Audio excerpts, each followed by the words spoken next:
પાટણ જિલ્લાના સાંતલપુર તાલુકાના લુણીચડા ગામના ખેડૂત પુત્ર ઠાકોર કિશનભાઈ અમીરભાઈ ભારતીય ફોજ બીએસએફની અંદર દેશની રક્ષા કાર્ય પોતાની ટ્રેનિંગ પૂર્ણ કરી આજરોજ માદરે વતન પાટણ જિલ્લાના સાંતલપુર તાલુકાના લુણીચડા ગામે પધારતા તેમનું ભવ્ય સ્વાગત સમગ્ર ઠાકોર સમાજ અને ગ્રામજનો દ્વારા કરવામાં આવ્યું હતું. તો સાંતલપુર તાલુકાના લુણીચડા ગામના ખેડૂત પુત્ર ઠાકોર કિશનભાઈ અમીરભાઈ આજરોજ દેશની રક્ષા કાર્ય ભારતીય ફોજ બીએસએફની અંદર ટ્રેનિંગ પૂર્ણ કરી માદરે વતન લુણીચડા ગામ ખાતે આવી રહ્યા હોવાનું લઈ ત્યારે તેમનું વારાઈ ખાતે આવેલ શ્રી ભીડભંજન હનુમાનજી ગૌશાળા ખાતેથી સમગ્ર ઠાકોર સમાજ અને લુણીચડા ગામના લોકો દ્વારા દેશના તિરંગા સાથે ભવ્ય સ્વાગત કરવામાં આવ્યું હતું અને શોભાયાત્રા કાઢવામાં આવી હતી. તો આ શોભાયાત્રાની અંદર મોટી સંખ્યામાં લોકો જોડાયા હતા.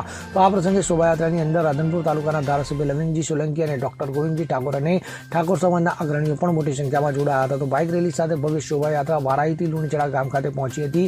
તો ગામ લોકો દ્વારા ભારતીય ફોજની અંદર ઠાકોર સમાજનો કિસાન ઠાકોર જોડાતા તેમને અભિનંદન પાઠવ્યા હતા. તો દેશના સીમાડે દુશ્મનોના દાંત ખાટા કરવા ભારતીય ફોજમાં જોડાયેલા યુવાનને સમગ્ર લોકો દ્વારા ફૂલમાળા પહેરાવી અભિનંદન પાઠવી શુભેચ્છા આપવામાં આવી હતી. દિલ્હી ખાતે 1 વર્ષની ટ્રેનિંગ પૂર્ણ કરી માદરે વતન આવતા ભવ્ય શોભાયાત્રા સાથે જવાનનું સ્વાગત કરવામાં આવ્યું હતું.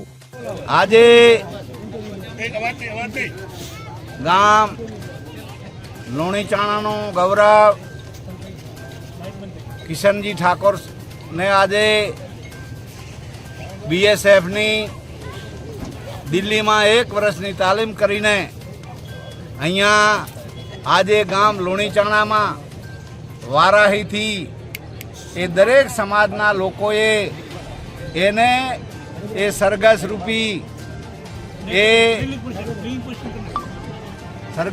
એનું સ્વાગત કરીને અહીંયા આખા ગામના દરેક સમાજના લોકોએ માતા બહેનોએ એના વારણા લીધા, ભામણા લીધા અને આખું ગામ એટલું બધું હરસ ઉમંગ ઉલ્લાસમાં અને આખા ગામે અને અહીંયા આજુબાજુના લોકોએ એનું સ્વાગત કર્યું. મેં ધારાસભ્ય તરીકે પણ એમને ખૂબ ખૂબ એ શુભકામના અભિનંદન પાઠવ્યા છે.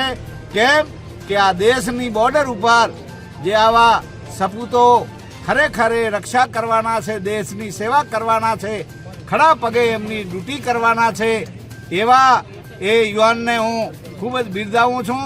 અને આખું ગામ પણ આજે ખરેખર એક ખૂબ જ હિલોળે ચડ્યું છે અને ખૂબ ગૌરવ અનુભવે છે.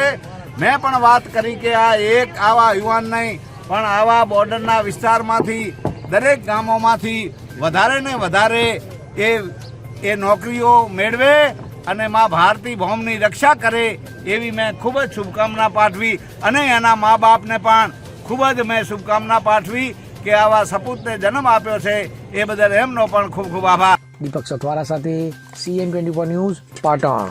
હવે જુઓ દેશ દુનિયાની તમામ ખબરો તમારી આંગળીના ટેરવે.